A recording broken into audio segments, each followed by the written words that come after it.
你的女人被人追是她的本事，谁都追不走才是你的本事。女人变不变心取决于你对她的态度、经济、情绪陪伴。如果你都给不了，还每天搞她心态，搞她不开心，那么她跟你在一起到底有什么意义啊？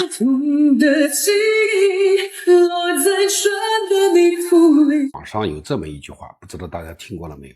A lot of women on the internet often say this sentence. I don't know if you've heard it before. If someone is chasing your wife, it's because she's charming. If you can keep her by your side, that's your capability. This sentence sounds like it makes sense, and many people even quote it as a golden rule for managing a marriage. But to be honest, I think this sentence is completely wrong, even misleading. Think about it carefully. In real life, those families where the wife was chased away, did any of them end up living a better life? Can you tell me, is there any woman who, after being chased away by someone else, is actually living a happier life in a new marriage than in the original one? What's the reality? Many divorced families, to put it plainly, are due to a third party getting involved or being taken away by someone else. But in the end, most of those divorced women don't end up well. It's either a total mess or full of regret. So what kind of charm is that, really? And now you want to say that a man who couldn't keep his wife has no capability. Isn't that ridiculous? In fact, I think this sentence should be revised. How should it be said? Don't people often say, to get promoted and rich, rely on your wife? But let me tell you, in reality, the most unfortunate men are often those who treat their wives as everything, as their support, as their belief.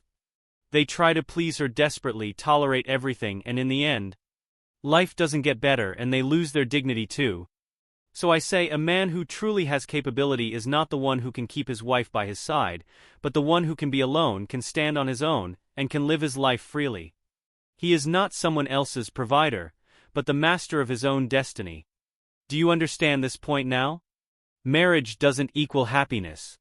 Your wife is not your final destination. Just because you didn't keep your wife doesn't mean you failed. On the contrary, the real capability is being able to let go of dependence and face life independently. Can you understand the logic behind this? Just because someone is chasing your wife doesn't mean you should feel proud, and just because your wife was taken away doesn't mean you lack ability. Truly wise people never rely on marriage to prove their value. They rely on themselves. So, to those women who say this kind of thing, I really want to tell you, if you yourself are not suitable for marriage, that's fine, but please don't go online and mislead other women. 你条件不好，我为什么要嫁给你呢？ I want to say this to all men. If your conditions aren't good, then why should I marry you? Why should I suffer and struggle with you? Your current situation is right there in front of me. No house, no car, no savings, not even the most basic security in life. If I agree to marry you, what exactly am I getting out of it? You say you'll treat me well, but can just treating me well really support a marriage? No matter how good you are to me, how long can that last? People change, and the pressures of reality won't spare any couple. You're already struggling just to take care of yourself, and now you want to bring someone else in to live this kind of hard life with you? You even want to have children together, 1 or 2, maybe even 3 or 4, 5. Then the whole family is stuck struggling through a tough life. What's the meaning of a marriage like that? If you don't have the right conditions, then you should work hard to create them, right? But the problem is, sometimes working hard still doesn't change your fate, and might not bring any results. So in that case, poor men might as well not get married. Don't drag someone else into the water with you.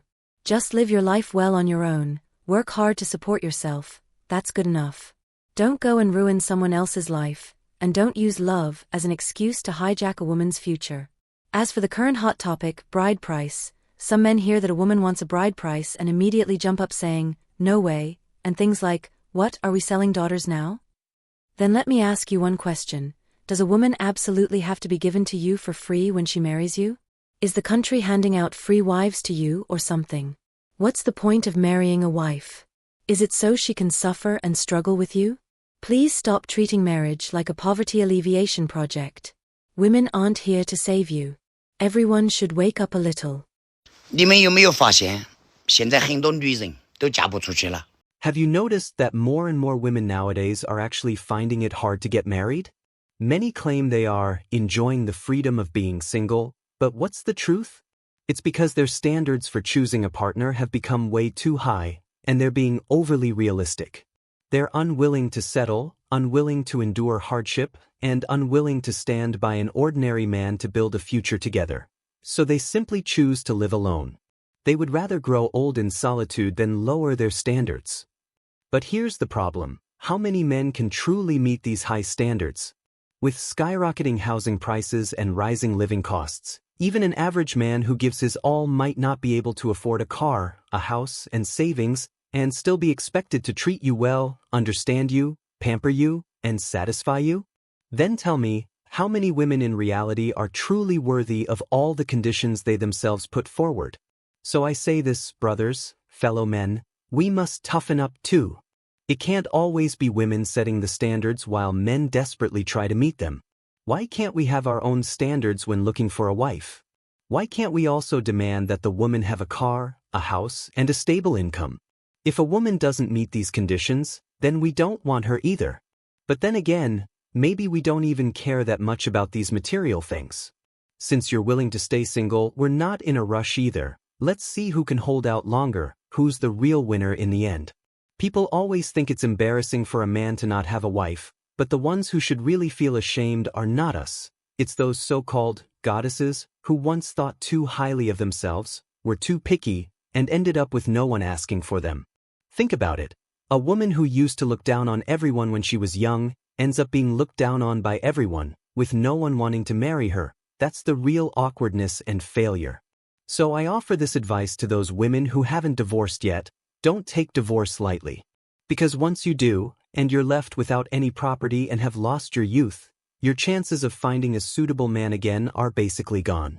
I'm not being alarmist, this is the reality. 那就是如今已经有很多的女人根本就不值得被好男人娶回家了。To be honest, in today's marriage and dating market, there is already a significant portion of women who simply are not worth a good man's effort, commitment, or even marriage. In fact, it can be said that some women who possess certain traits don't even deserve to enter into marriage in the first place, or they will only end up ruining a man who could have otherwise lived a stable and peaceful life. For these women, perhaps the best outcome is to be left alone, to wither away in loneliness, and not to step out and further disrupt an already fragile dating ecosystem. Have you noticed that there's actually a certain group of women in today's society? Their appearance is average, their income is average, and their family background doesn't offer any real advantage. Basically, they're just barely able to support themselves in society. But the problem is, these women often possess an extremely inflated sense of self-worth.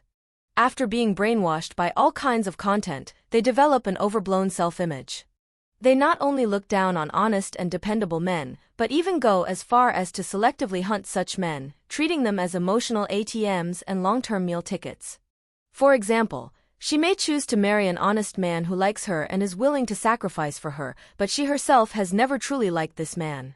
Before marriage, she demands an exorbitant bride price. After marriage, she immediately moves in with the man's family, contributes nothing, does no housework, has no ability to make money, yet complains daily that the man doesn't earn enough and that life isn't meeting her ideal standard. What's even more outrageous is that she turns around and blames her husband for being incompetent and lacking emotional intelligence, unable to provide so-called emotional value. But all of this stems from the fact that she never truly loved this man, and therefore never planned to empathize with his struggles. All she cares about is whether money shows up in her bank account every month. She doesn't care at all that the man is out there sweating, under pressure, and supporting the family. As soon as life has any setbacks or something doesn't go her way, she immediately has emotional breakdowns, brings up old arguments, resorts to emotional blackmail, uses childbirth as a threat, or outright threatens divorce as leverage. Even worse, the moment the man tries to resist, she flips out, pushes for divorce, and uses the process as a chance to divide his assets. Not only does she keep the high bride price without returning a single cent, but she also legally takes half of the couple's shared property. In an instant, she transforms into a newly wealthy woman, using her ex-husband's starting capital to re-enter the dating market, beginning her search for a so-called second spring. Over time, this pattern has even turned into a kind of marriage arbitrage path: marry, divorce, remarry, divorce again. After a few cycles, she can easily achieve so-called financial freedom. And the existence of this type of woman not only deeply pollutes the moral climate of the marriage market, but also causes many genuinely kind-hearted, clear-minded, and responsible women to be misunderstood and dragged down by association. It's truly infuriating and heartbreaking. 狗就不才放开几天，饱饭才吃了几碗。 Once upon a time, the female group who had been shackled by the old society, who weren't even allowed to walk freely, had just broken free from the bindings of foot-binding cloths for only a few years, had just started eating a few full meals and living days without hunger, when some shocking and extreme changes began to emerge. Some women, please, don't let one rotten apple spoil the whole barrel. It's undeniable that in recent years, the social status of Chinese women has indeed made a leap forward. From once being marginalized figures who couldn't even sit at the dining table, they've step by step walked into the center stage of the workplace, the family, and society, gaining more and more voice and decision-making power. But regrettably, while their status has risen, their reputation has fallen. Respect has been exchanged for snobbery, equality has evolved into entitlement, and independence has turned into emotional recklessness. From the past traditional belief of marrying a chicken, follow the chicken, marrying a dog, follow the dog, to today's fast-paced love culture led by the slogan of freedom to divorce, from once being the silent, devoted wives and good mothers who were willing to sacrifice for the family, to now frequently saying, "Why should I do the laundry and cook?" with a cold attitude. From the ideal of men and women working together to build a family, to the current bizarre phenomenon where many women harshly criticize men, emotionally manipulate marriages, and treat men as ATMs. Chinese women's social roles have indeed flipped in power, but at the same time, their moral image has collapsed. Especially those so-called excellent women, who under the banner of pursuing themselves and emphasizing independence, are in fact engaging in many selfish, utilitarian, and even harmful to others for self-benefit behaviors. Not only are they despised, but they also severely harm the group of women who are truly worthy of respect. They have lost the confidence and responsibility of being half the sky, yet they keep talking about equality and ideals, becoming less and less like true role model women. Outstanding Chinese women ought to be self-reliant, strong, broad-minded, and responsible, not to achieve success at the expense of others, nor to seek applause by tearing apart the genders. Don't forget, dignity and respect are never handouts from others. They are earned through one's own efforts. 说一个冰冷的真相，这个真相冰冷刺骨。 This is a cold and suffocating reality. Poor men are simply not suitable for marriage. This is not an emotional bias, but a heartbreaking structural truth right in front of us. Why are you not suitable? Because you have no right to choose. The more financially strapped you are, the crueler the marriage market becomes for you. You think you are getting married, but in fact, you're just taking over someone else's discarded mess. The ones you marry are often those repeatedly rejected by others, women with strange appearances, distorted values, broken families, or complicated emotional histories. Maybe she's been through several failed marriages, maybe she just escaped from a chaotic relationship. You were originally only poor in terms of money, but once you're bound to a woman full of problems, spiritual poverty will follow. Life turns into consumption, not companionship. You used to be able to occasionally relax, have a little drink, play some video games, ride your bike for fun. But after marriage, even these cheap yet pure pleasures will be stripped away from your life bit by bit, until they disappear completely. What's more realistic is precisely because you're poor, she will ask for an even higher bride price. She and her family will demand a huge amount of betrothal money under the pretense of security after marriage. And this is money you simply don't have. You'll go into debt just to get married, not only burying yourself in liabilities, but dragging your parents down with you. A wedding becomes the starting point of a disaster for your whole family. You thought marriage was the beginning of changing your fate, but it's actually the final straw that breaks your life. Not only does it fail to pull you out of hardship, it instead pushes you from financial poverty into total collapse. You were just poor before. Now you're poor plus in debt plus emotionally drained plus mentally tortured. If you're still stubbornly determined to marry for the sake of carrying on the family name, or so-called social dignity, then you'd better be prepared to pay a heavy price for your obsession and ignorance. Others spend money to avoid disasters, but you're spending money to buy suffering. Why are so many women in China no longer suitable for marriage nowadays? And why are so many men increasingly resistant to getting married? Let's do the math carefully. Right now in China, even in third or fourth tier cities, buying a decent apartment costs at least 500,000 yuan, and in slightly larger cities it often exceeds $1 million. To be conservative, let's go with the lowest standard. Apartment, 500,000 yuan. A car, 100,000 yuan. Bride price, 100,000 yuan. 3 gold items, around 30,000 yuan. Wedding hosting and MC fee, 3,000 yuan. Wedding photography, 7,000 yuan. Banquet, 50,000 yuan. Diamond ring, 10,000 yuan.